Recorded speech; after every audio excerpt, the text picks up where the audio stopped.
우리 앞뒤 좌우로 한번 인사하시죠. 오늘도 행복한 주일 되십시오. 여러분, 숏폼이라고 있어요. 익숙한 분들도 몇 분들 계실 텐데요. 요즘 시대는 바야흐로 숏폼의 시대라고 얘기를 합니다. 2023년 기준 전 세계가 숏폼 중에 하나인 이 틱톡의 이용자가 16억 명을 넘어설 정도입니다. 틱톡, 인스타그램, 릴스, 유튜브의 쇼츠 등 짧은 시간 안에 톡톡 넘겨서 보는 이 숏폼에 전 세계가 빠져 있죠. 우리나라도 예외는 아닙니다. 와일즈 앱 조사에 따르면 작년 8월 기준으로 국내 1인당 월 평균 숏폼 사용 시간이 46시간 29분에 달한다고 합니다. 하루에 1시간 이상을 숏폼을 본다는 말이죠. 젊은 애들 MZ세대만 보는 게 아닙니까? 라고 물을 수 있겠지만요. 수치상은 그렇지 않습니다. 한국 리서치가 1000명을 대상으로 지난해에 조사한 결과 60세 이상의 응답자 가운데 한 60%가 숏폼을 본 적이 있다라고 답을 합니다. 인종국적 나이를 초월한 이 숏폼이 왜 인기를 누리는가 살펴보면 이 짧음에 있습니다. 짧은 시간. 1분 안에 모든 것을 볼 수 있는 거죠. 1분 미만의 영상을 보기 때문에 심리적인 부담감도 적고 쉽고 가벼운 내용입니다. 게다가 신나는 음악을 넣으니까 재밌게 편집하니까 지루할 틈이 없죠. 이게 조금만 봐야지 하고 톡톡 넘기다 보면 시간 순삭이라 해서 시간이 어느새 1시간, 2시간 흘러가게 됩니다. 숏폼이 대세로 굳어지니까 개인과 그 회사들 크리에이터를 자처하면서 많은 이 숏폼 제작에 도전을 합니다. 이 조회수가 홍보가 되고 조회수가 돈이 되기 때문이죠. 숏폼 자체를 기회의 땅으로 여기고 사람들은 이 숏폼을 통해서 대박나기를 꿈꿉니다. 그래서 옥스퍼드의 이코노미스 보고서에 의하면 틱톡은 유럽의 중소기업들의 경제적인 성장에 새로운 기회, 마케팅의 기회를 제공했다고 평가를 합니다. 전통적인 방법은 한계가 있지만 중소기업들과 소기업들이 이 숏폼을 통하여 적극적인 홍보를 알리고 소비자에게 쉽게 다가갔다는 거죠. 숏폼을 단순히 영상 본다는 소비의 개념에서 수익 창출하라는 이 돈의 수단으로 보기 시작했다는 겁니다. 여러분, 한마디로 잘 되면 우리는 대박 났다는 말을 어르신들은 익숙한데요. 요즘은 떡상이라는 말을 씁니다. 이 주식과 코인에 쓰이는 은어인데요. 이 주식의 차트 그래프가 어느 날 갑자기 급격하게 올라가는 것을 떡상이라고 얘기합니다. 최근에는 재테크 영역, 청약 같은데, 그리고 무언가 인기가 좋고 결과물이 너무 좋을 때 떡상이 났다라고 그래요. 그래서 우리 방송진도 한번 저한테 이런 말을 쓴 적이 있어요. 목사님, 이 떡상이 됐어요. 무슨 일이냐면 우리 유튜브가 거의 보지 않는데 어느 날 갑자기 한 동영상이 몇천 조회수가 나온 거예요. 그러니까 갑자기 사람들이 주목받을 때를 얘기하죠. 여러분, 인생은 누구에게나 한 번뿐이라고 얘기해요. 그래서 한 번뿐인 인생에서 사람들은 꼭 성공하기를 원합니다. 지금은 평범하게 사는 것 같지만 내가 어느 날 갑자기 잘 되는 것을 누구나 다 꿈꾸죠. 하지만 성공은 생각만큼 쉽지는 않습니다. 열심히 살아온 것 같은데 막상 따지고 보면 내 인생이 그냥 실패한 인생 같을 때가 있죠. 남들 보기에는 성공한 것 같지만 실제로는 실패한 인생도 실제로 있기 때문에 더 이게 슬픈 거죠. 믿음의 영역도 마찬가지입니다. 이 사울 왕은요, 백성들이 보기에는 성공한 인생이에요. 하지만 하나님은 그를 성공한 인생이라고 평가하지 않습니다. 본래 사울이라는 사람은요, 9장 21절에 보면 이스라엘 지파 중 가장 작은 지파인 베냐민 지파의 사람입니다. 또 베냐민 지파 중에서 사울 왕은 자기 가족은 가장 미약하다라고 표현되어 있죠. 미약한 집안, 가문에서 태어난 이 사람이 하나님의 선택으로 이스라엘의 초대 왕이 됩니다. 왕이 되는은요, 승수장구합니다. 백성들을 괴롭혔던 블레셋을 오래된 숙적 블레셋을 막아냅니다. 백성들의 지지를 받고 명성도 쌓죠. 오늘 본문의 사건도요, 아말렉이라는 족속과의 싸움에서 사울 왕이 대승을 거두는 사건입니다. 성공한 거죠. 왕으로서 참 잘한 거죠. 하지만 성공은 이 사울의 인생을 성공이라고 표현하지 않습니다. 실패했다라고 규정을 해요. 남들은 다 성공했다고 알았는데 하나님은 실패했다라고 규정을 한 거죠. 여러분, 우리의 삶을 한번 봅시다. 우리 나름대로 믿음의 성공을 거둔 것 같고 인생의 성공을 거둔 것 같은데 사울왕처럼 하나님이 우리를 평가하실 때 너 실패한 인생이야, 너 믿음 실패한 거야 라고 평가하면 얼마나 슬프겠습니까? 여러분의 남은 생애가 하나님 앞에서 성공한 인생이 되시기를 축원드립니다. 우리가 하나님 앞에서 형통하다, 성공하다, 복받는다 라고 평가하기 위해서 기억해야 될 한 가지가 있는데요, 우리를 평가하시는 분은 하나님이라는 거죠. 최종 심판하는 자는 하나님밖에 없기 때문에 우리는 하나님 앞에서 어떤 삶을 살아야 되는지가 중요한 겁니다. 그럼 왜 사울은 하나님 앞에서 실패라는 평가를 받았을까요? 사무엘상 15장 2절과 3절을 보면 어느 날 하나님께서 사무엘 선지자를 통해서 왕인 사울에게 명령을 전달하십니다. 내용이 뭐냐면 아말렉 족속을 진멸하라. 아말렉 족속은 에서의 후예인데요, 호전적인 후예들이라는 이름을 가진 사람들입니다. 이들은 이스라엘이 모세와 여호수아의 지도로 출애굽할 때부터 이스라엘을 괴롭혔던 사람들입니다. 진로를 방해하고요, 뒤에서 기습 공격을 했던 사람이죠. 15장 4절과 5절을 보면 사울 왕이 이 하나님의 명령에 순종합니다. 백성들을 모았을 때 보병만 21만 명 모읍니다. 게다가 유다 사람 10,000명입니다. 유다 사람 10,000명이라는 것은 싸움도 잘하고 왕의 핵심 멤버가 10,000명 이럴 정도로 강력한 군대를 표현한 거죠. 여러분, 결과가 어떻게 되느냐? 8절을 보시면요, 아말렉 왕 아각을 사로잡습니다. 여러분, 고대 전쟁에서 왕을 사로잡았다, 게임은 끝난 겁니다. 현대 전쟁에서 똑같죠. 대통령부터 죽이려고 하잖아요. 아말렉 왕 아각을 사로잡고 9절에 보면 많은 전리품들을 챙깁니다. 양과 소, 어린 양, 전리품을 챙긴 것. 왕 잡고 전리품 챙겼습니다. 대승입니다. 대승. 이스라엘이 피를 흘렸다는 내용은 적죠. 성도들이 백성들이 보기에는 이 사울 왕은 참 좋은 왕으로 평가받을 수 있습니다. 하지만 하나님은 다르게 평가하십니다. 11절, 10절과 11절을 한번 보시죠. 여호와의 말씀이 사무엘에게 임하여 이르시되 내가 사울을 왕으로 세운 것을 뭐라고 얘기합니까? 후회한다. 전쟁에서 승리한 이 사울 왕을 백성들은 좋아할 텐데 전리품도 나눠줄 거니까요, 너무 좋을 텐데 하나님은 후회한다라고 평가를 하십니다. 후회한다는 말은요, 한탄하고 내가 슬프다라는 말인데요, 거기를 떠나서 23절을 보면, 23절 끝에 보면 하나님께서 이런 말을 합니다. 내가 왕을 버리겠다. 왕이 내 말을 안 들었으니까 나도 왕을 버리겠다. 35절을 보면요, 사울의 편에 서서 사울을 늘 변론했던 이 선지자 사무엘도요, 사울에게 다시는 너 보지 않겠다라고 선언을 해버립니다. 여러분, 사울 왕은 제가 짧게 얘기했지만 왕으로 성공한 거 아닌가요? 오랫동안 자기를 괴롭혔던 아말렉 족속을 물리쳤습니다. 왕을 잡았다는 것은 당분간 아말렉이 이스라엘을 건드릴 일 없다는 겁니다. 전리품도 챙겼고요, 군대도 잘 조직되어 있죠. 21만 명, 유다의 10,000명이 따랐다는 것은 왕의 리더십도 어느 정도 된다는 겁니다.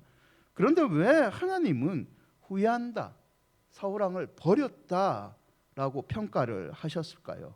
첫 번째는요, 사울 왕이 믿음을 잃어버렸기 때문입니다. 사울의 실패의 결정적인 원인은 믿음 실패에 있습니다. 사울의 신앙은요, 처음에 자기가 왕으로 부림받았을 때는 좋았습니다. 하나님 앞에서 겸손했고요, 무슨 일을 하든지 하나님을 의지하는 그런 왕이었습니다. 하지만 시간이 지날수록 그는 실제적인 믿음이 아닌 형식적인 신앙만 가진 종교인이 되어가고 있었습니다.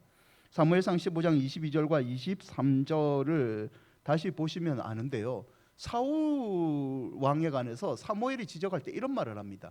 여호와께서 번제와 다른 제사를 그의 목소리를 청종하는 것을 좋아하신 것 같이 좋아하시겠나이까. 순종이 제사보다 낫고 듣는 것이 수양의 기름보다 낫다. 이런 예물을 형식적으로 드리는 것보다 하나님의 말씀을 순종하는 게 낫다는 거죠. 그리고 23절엔 이렇게 얘기하죠. 왕이 여호와의 말씀을 버렸다. 왕이 하나님께 순종하지 않고 말씀을 지키는 믿음을 잃어버렸다라고 얘기를 합니다. 여러분, 믿음을 잃어버린 이 종교인은요 위험합니다. 믿음 잃어버렸을 때 우리가 남들로부터 너 믿음 좋은 것 같아, 집사님 보면서 내가 본받을 것 같아 라고 평가를 받지만 하나님은 우리를 실패한 인생으로 평가한다는 거죠. 마태복음 7장 21절과 23절에 예수께서도 비슷한 경고를 하신대요. 나더러 주여 주여 하는 자마다 다 천국에 들어가는 것은 아니다. 아버지 하나님의 뜻대로 행하는 자만이 들어갈 수 있다. 주의 이름으로 선지자 노릇하고 주의 이름으로 귀신을 쫓아내고 주의 이름으로 권능을 많이 행하여도 나중에 천국에서 하나님을 만났을 때 하나님이 우리 보고 뭐를 얘기하느냐? 나 너 알지 못한다. 너는 그냥 불법을 행한 자다라고 실패한 인생으로 평가한다는 거죠. 요한계시록 3장 1절인데요. 함께 읽어볼까요? 사대교회 선지자 사자에게 편지하라. 하나님의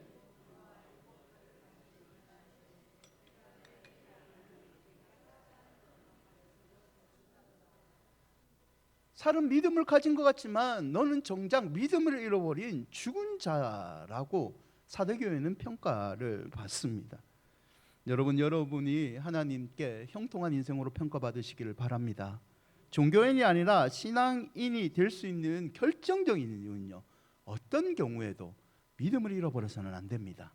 어떤 경우에도 하나님의 말씀을 자신의 의지보다 낮게 받아들여서는 안 되는 거죠. 두 번째는요, 사울왕은 감사를 잃어버렸습니다. 사울은 말씀 아말렉 족속을 진멸하라는 이 하나님의 말씀에 불순종합니다. 여러분, 불순종하고 아각 왕을 살려주는 이 나쁜 행동을 하는데요, 사울이 왜 그랬을까요? 하나님의 명령까지 거슬리면서 그가 아각 왕을 생포했던 이유는 무엇일까요? 여러분, 그 이유는요 여러 가지가 있겠지만 하나죠. 하나, 왕의 자신의 능력을 자랑하고 싶어서입니다. 왕의 권위를 자랑하고 싶어서이죠. 하나님은 이런 사울의 잘못을 사무엘에게 말씀하십니다. 사무엘이 밤새 기도하러 사울을 만나러 준비하러 가죠. 12절을 보시면 15장 12절에 사무엘이 사울을 만나러 아침에 일찍 일어났는데 어떤 사람이 사무엘에게 말하여 이르되 사울이 갈멜세에 이르러 누구를 위하여 기념비를 세우고 있습니까? 자기를 위하여. 사울은 지금 하나님께 예배 드리기보다는 자기를 위한 기념비를 세우고 있다는 겁니다. 이게 달리 생각하면 무슨 말입니까? 하나님의 은혜로 승리한 게 아니라 왕의 내 능력으로 승리했다는 겁니다. 은혜에 대한 감사를 잃어버린 행동이 자기 이름을 내기 위한 기념비를 세운 거죠. 여러분, 왜 감사를 잃어버렸을까요? 그 이유도 성경을 통해서 알 수 있는데요. 사무엘상 15장 18절과 19절 보면 중반쯤에 보면 이런 말이 있습니다. 왕이 여호와의 말씀을 목소리를 청종하지 않았습니다. 이유가 뭐냐? 탈취하기만 급하였다. 자기 욕망만 쫓았다는 겁니다. 사울왕이 감사를 잃어버린 이유는, 하나님의 말씀을 무시한 이유는 하나님의 말씀보다 내 욕망을 쫓았고 내 욕망의 결과대로 아각 왕을 잡았고 전리품을 찾았기 때문에 이거는 하나님의 은혜가 아니라 내 욕망에 따른 나의 능력이라고 자기를 생각했다는 거죠. 여러분, 믿음으로 산다는 것을 어떻게 생각하세요? 믿음으로 산다, 신앙인으로 산다는 것은 어떤 의미일 것 같습니까? 신앙인으로 산다는 것은 우리 삶의 중심에 하나님의 말씀을 두는 겁니다. 그리고 말씀을 현실에서 그대로 삶으로 증명하게 사는 것이 신앙인으로 사는 거죠. 모든 것을 내 영광을 드러내고 싶은 순간도 있지만 그 본능을 이기고 믿음으로 감사하는 것이 이 신앙인으로 사는 겁니다. 여러분, 저도 그렇습니다. 저도 목사로서 여러분과 함께 이 교회의 어떤 세상적인 관점에서 성공을 이루고 싶습니다. 노예나 어떤 제가 속해 있는 모임에 가서 이 자랑하고 싶은 욕망이 있습니다. 하지만 그런 욕망을 이기고 믿음으로 살고 내가 아니라 하나님께서 은혜를 부어주셔서 이 모든 것이 이루어졌다고 감사하는 것이 신앙인의 본질이라는 거죠. 고린도전서 10장 31절인데요. 함께 읽어 볼까요? 그런즉 너희가 먹든지 마시든지 무엇을 하든지 다 하나님의 영광을 위하여.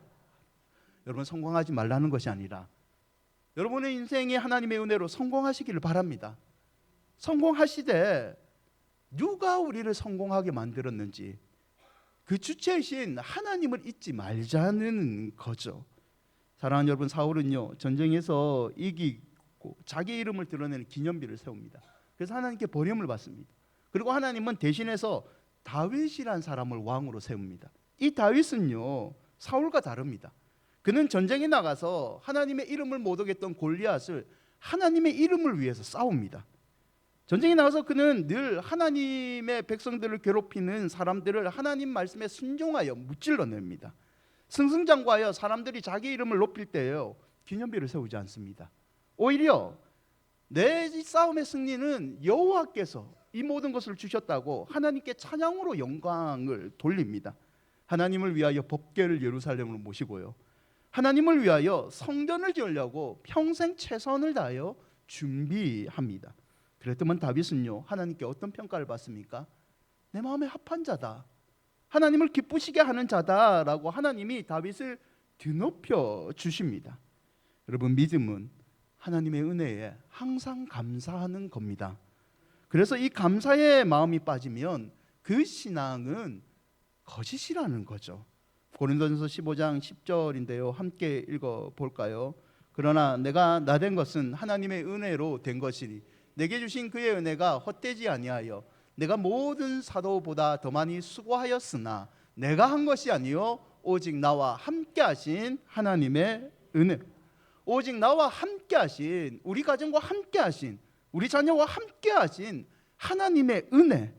이 감사의 고백이 여러분의 고백이 되시기를 축원드립니다. 세 번째는요, 사울 왕은 정직을 잃어버렸습니다. 선지자 사무엘이 사울 왕의 잘못을 지적을 합니다. 그때 사울이 이런 답변을 해요. 15장 20절과 21절을 보면 사울이 사무엘에게 이르되 나는 실로 여호와의 목소리를 청종하여 여호와께서 보내신 길로 가서 아각 왕을 끌어왔고 아멜렉 사람들을 진멸하였으나, 그 다음에 내용이 재밌는데요, 다만 백성이 그 마땅히 멸할 것 중에서 가장 좋은 곳으로 길갈에서 당신의 하나님 여호와께 제사하려고 왕 양과 소를 끌어왔나이다 하는지라.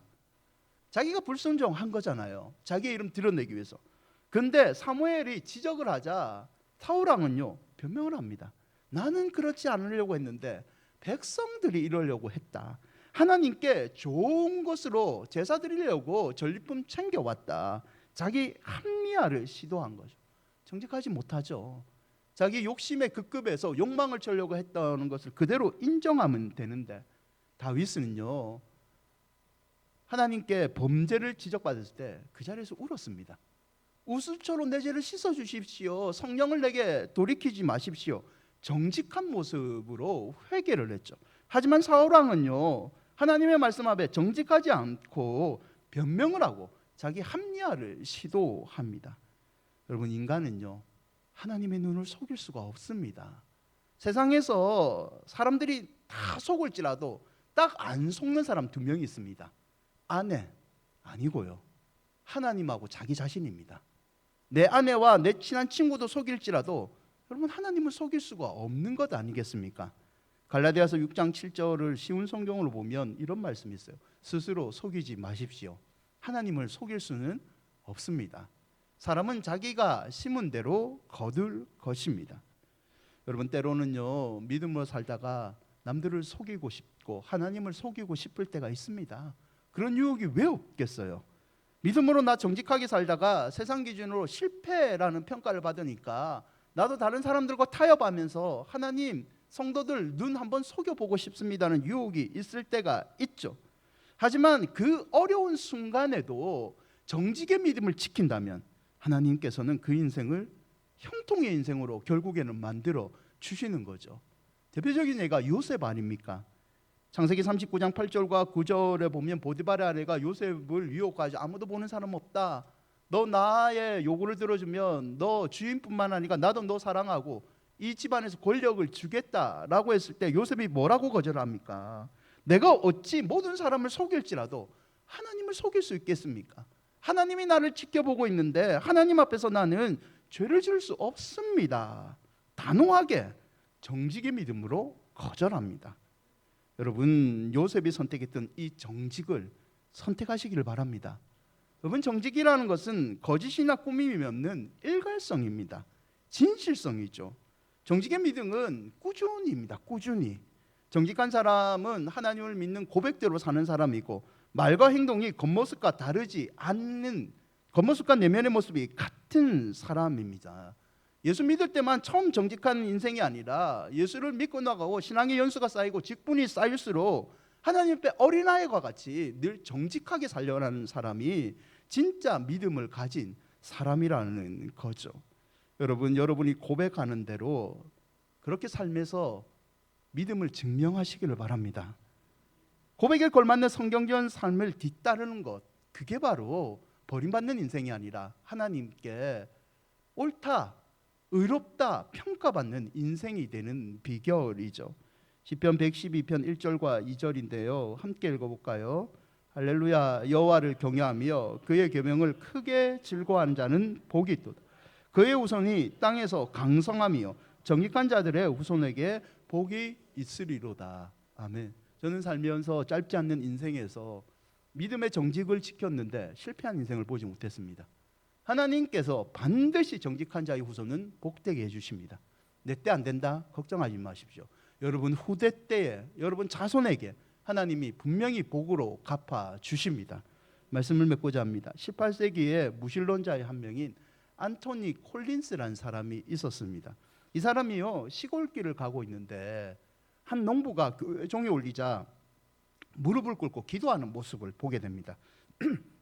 이 모습을 보고 이 무신론자인 콜린스가 저 사람 한번 내가 놀려줘야겠다라고 생각을 합니다. 다가가죠. 농부에게 얘기합니다. 지나가다가 잠깐 보니까 당신은 참 신앙심이 깊은 독실한 신자인 것 같네요. 그래서 내가 궁금한 것을 묻겠습니다. 도대체 저 교회에 계신 하나님은 덩치가 어떤 분이십니까? 다들 하나님이 있다고 하는데 나는 하나님을 한 번도 본 적이 없습니다. 무신론자의 비꼬는 말이죠. 이때 농부가 대답을 이렇게 합니다. 하나님은 이 세상을 덮을 만큼 거대한 분이십니다. 또한 제 가슴에 들어오실 만큼 하나님은 작은 분이십니다. 그래서 우리는 느낄 수 없다라고 생각하기도 하고 어느 날은 하나님을 느끼기도 합니다. 여러분, 이 농부의 말을 통해서 무엇을 깨달을 수 있습니까? 하나님은 천지를 창조하신 창조주이기도 하시지만 때로는 나와 함께 하시는 친한 친구가 되기도 하십니다. 우리의 생각하는 하나님의 크기는 어떻습니까? 하나님, 크고 크신 하나님을 내 생각으로 너무 크다고 멀게만 느끼고 있지는 않습니까? 아니면 하나님을 너무 작게 생각하여 하나님의 능력을 제한하고 있지는 않습니까? 사랑하는 여러분, 크게 또 작게 임하시는 하나님을 제한하지 마시고 믿음으로 그분을 경배하시기를 바랍니다. 반드시 그분은요 우리 인생을 책임져 주십니다. 시편 133편 1절과 10절인데요 조금 길지만 마지막 기도하는 마음으로 함께 읽을까요? 여호와여, 주께서 나를 살펴보셨으므로 나를 아시나이다.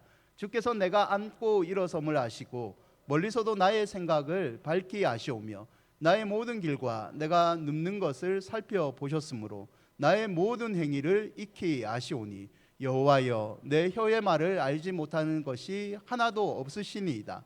주께서 나의 앞뒤를 둘러싸시고 내게 안수하셨나이다.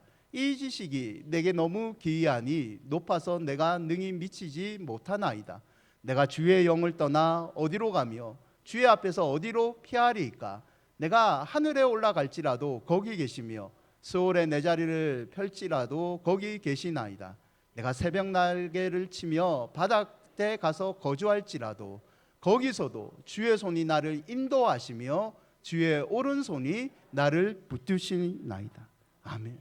하나님의 오른손이 어디에 있든지 어떤 상황에 있든지 여러분을 붙들어 주시기를 바랍니다.